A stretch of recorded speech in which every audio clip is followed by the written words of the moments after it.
Ассаламу алейкум, дӯстони гиромӣ. Имрӯз барномаамонро бо забони русӣ мегузаронем. Хоб, здравствуйте, дорогие сограждане. Сегодня мы будем говорить на русском языке, поскольку тема, которую мы затрагиваем, касается почти всего постсоветского пространства. И все те, которые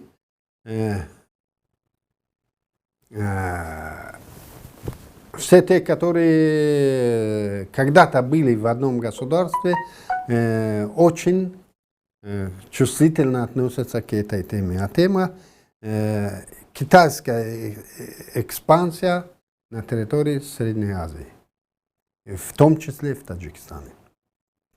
Хоб, 2 дня назад, по-моему, 13 августа, это даже вчера, Тимур Варқи на своей странице сделал публикацию о семье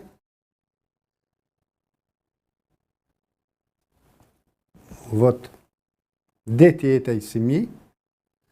Здесь смотрите, дети, которые являются гражданами Таджикистана. Дети, которые являются гражданами Таджикистана. Таджикское правительство во главе с Рахмоновым выдало их Китаю для дальнейшего их как бы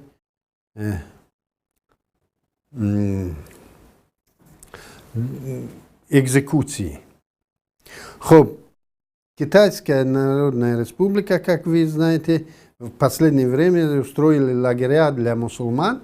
И вот эта женщина, которая являлась гражданкой Китая, а потом стала, вот ее фамилия, Зиннатгул Турсун, которая стала женой какого-то Рахима Ахмадова, гражданина Таджикистана, и Турция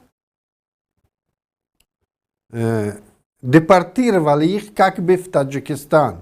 То есть Турция не хотела заморать себя этим позором выдачей гражданки Турции Китаю, когда заранее они знали, что ее ждет. Вот эту гражданку Китая Турция депортирует в Таджикистан, поскольку у нее таджикский муж.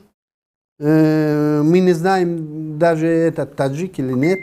То есть для этого нужно провести следственные действия, на которые мы не имеем, у нас нет условий. Вот эту гражданку Таджикистана с ее детьми, которые являются гражданами Таджикистана, которые таджикское правительство говорит, что мы как бы из Сирии своих детей, своих как бы террористов мы вывозим в свою страну, и мы за ними, как бы мы за них болеем, за своих детей, за своих граждан. Но эту гражданку почему-то выдают Китаю, потому что Китай, Китаю отказать они не могут. И это очень больно. Например, когда мы видим такое отношение к нам со стороны российских властей, к нашим мигрантам, к нашим детям, когда наших детей отбирают, когда наших детей убивают в России, нам это очень больно, и мы очень больно реагируем на это.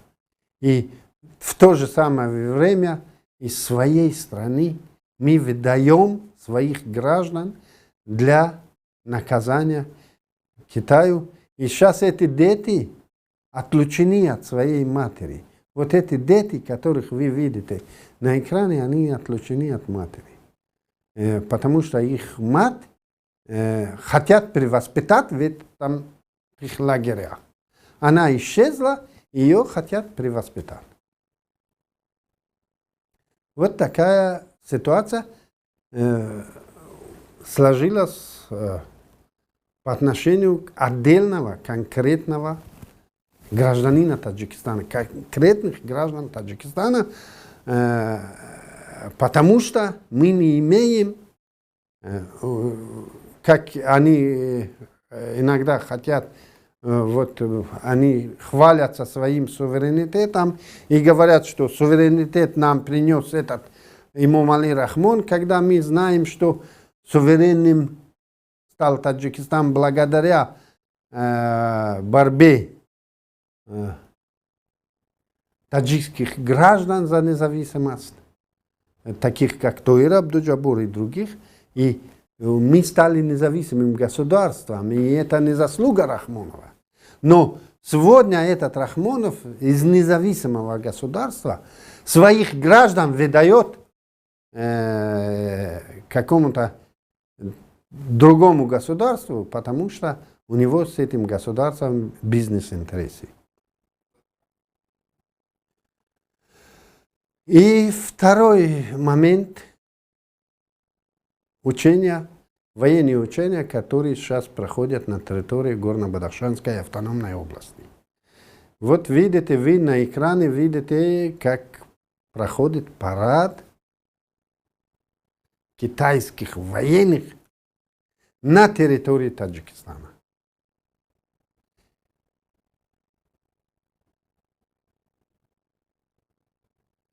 И этот парад, мы помним парады, российские, советские парады на территории ГБАУ, на территории Таджикистана.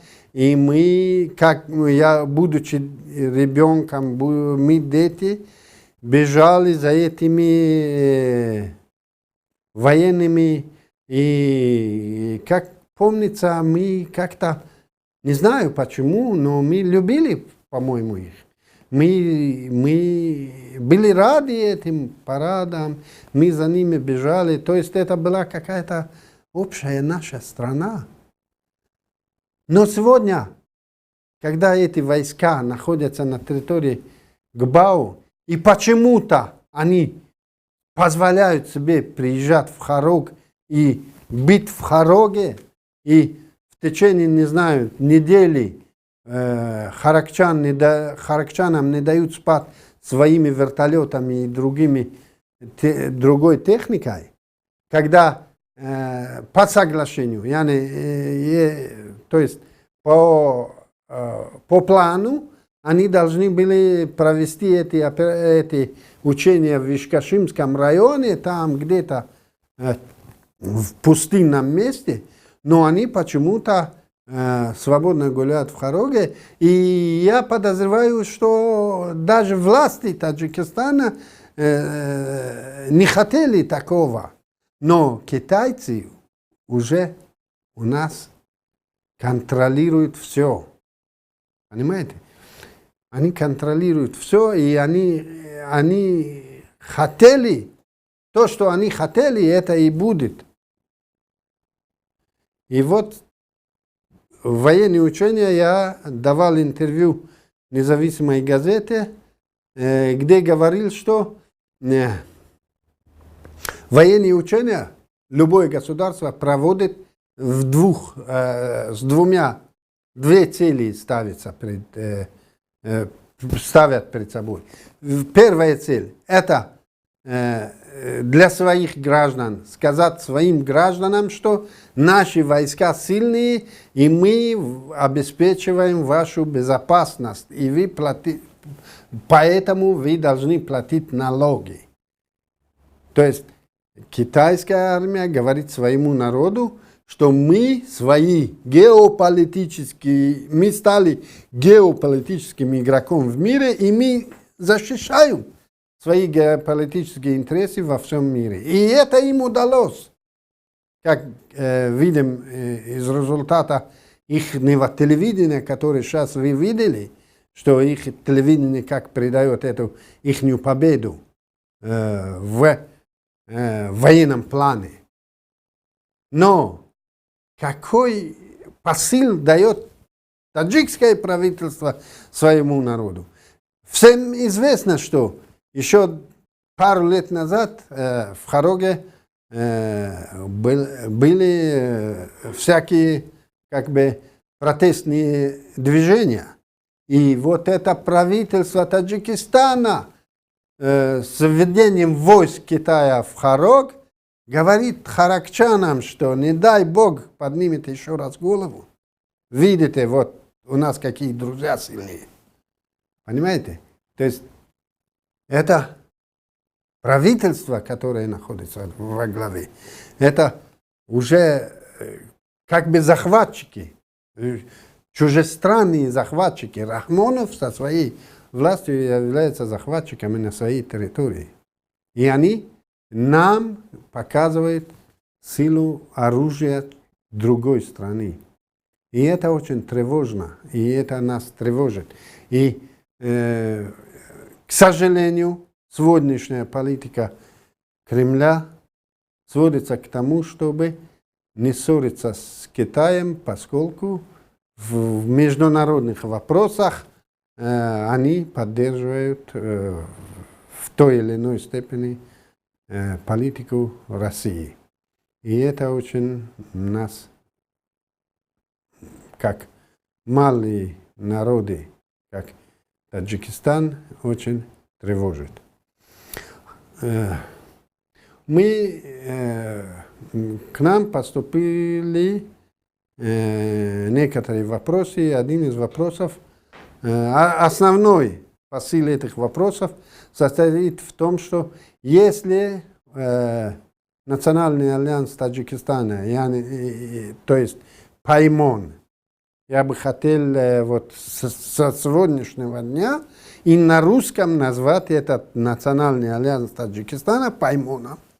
Одним словом, если Паймон придет к власти в Таджикистане, я уверен, что Паймон придет к власти в Таджикистане, что они будут делать с этим китайским нашествием в Таджикистане?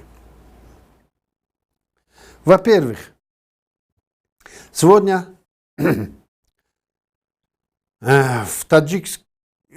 что касается этих долгов 3 миллиарда, мы обязаны их платить, потому что наше государство их взяло в кредит, и это те, которые у власти, больше половины этой суммы лежит на их счетах в офшорных зонах, но мы все равно обязаны их выплатить. В то время как западные страны, даже Россия, готовы списать третьим странам долги, мы знаем, что Китай не спишет нам ничего, и мы будем оплачивать их в бюджете как положено. И для этого мы обязательно найдем внебюджетные средства международных фондов, которые нам будут помогать в погашении долгов. В этом проблемы не будет. Но проблема будет в том, что в тех месторождениях, других землях, даже аграрные земли, которые даны в аренду на долгие годы Китаю, китайским бизнесменам, мы ничего против них не будем иметь, только будем требовать у них законности. Не секрет, что сегодня в Таджикистане кто бы не вложил в Таджикистан, кто бы не вложил в экономику Таджикистана, все это делается по коррупционной схеме. То есть никому таджикское правительство никому не дает добро на ведение экономической деятельности внутри Таджикистана, если не дадут им долю кому-то, какому-то министру, какому-то заместителю министра. Недавно помним ситуацию с бизнесменом с Украины. Вот у нас такая схема в Таджикистане. То есть все эти китайские, не знаю, итальянские, какие бы они ни были совместные предприятия, все они дают долю и больше там незаконного, чем законного. Мы просто придем и потребуем у них законно вести хозяйственную деятельность. Я уверен, что через пару месяцев 90 с чем-то процентов этих совместных предприятий закроются, и эти бизнесмены, будь то китайские, будь то, не знаю, европейские, будь то российские, которые сегодня все, которые находятся, вкладывают как бы в экономику Таджикистана, они замешаны все в коррупции с главами этих как бы семейного бизнеса. И мы просто прикроем эту лавочку. И те, кто будут законно функционировать, например, если какое-то месторождение отдано Китаю на 49 лет, или военная база, которая дана России на 49 лет, мы просто их вводим в рамки закона Республики Таджикистан. И поверьте, в рамках законов Республики Таджикистан большинство из них убегут через 3 месяца из Таджикистана. И все. Тут больше, то есть, что мы будем делать по отношению к китайской экспансии в Таджикистане, просто будем исполнять даже те законы, которые существуют. Но по ходу жизни, если нам даст возможность время, мы законы тоже так урегулируем, что не было возможности создать угрозу национальному суверенитету Таджикистана, который сегодня создал Эмомали Рахмонов. Сегодня граница Китайской Народной Республики проходит, я когда въезжал с Таджикистана последний раз, я проезжал Мургаб, и там вот эта дорога, которая идет к Сарыташу, вот по этой дороге уже проволоки Китайской Народной Республики, то есть они взяли гораздо больше, чем подписано в соглашении о демаркации и делимитации государственной границы. Потому что это дурацкое правительство из-за бедности своей подписал эту делимитацию и демаркацию границы, и за счет Китая, то есть за счет денег Китая и за счет рабочих Китая, они разрешили им самим определять эти границы. То есть Китай после подписания эти столбики, они поставили за свой счет. Понимаете? Вот. И даже будь там, мы же знаем, вот по соседству, вот 2 человека, соседи, таджики, и если я даю своему соседу добро, чтобы он на свои средства строил забор между мной и им, конечно же, его фундамент будет от его территории к моей. Это вот простой человеческий. А когда я даю Китаю добро на то, чтобы он отметил эти границы, естественно, он на несколько километров зайдет вглубь. И это еще не конец. И это очень тревожно. Это, хотя я вышел с канала Паймон, это мое личное мнение, я очень эмоционально воспринял все это. И это может не быть позицией Паймона официального, но я не могу не высказать. И я сегодня высказался. Если есть еще вопросы, я попросил бы нашу группу представить их. Но и мы постараемся дальше на канале Паймон на двух языках, русском и таджикском, выходить более часто на связь с нашими согражданами. Спасибо за внимание. До новых встреч.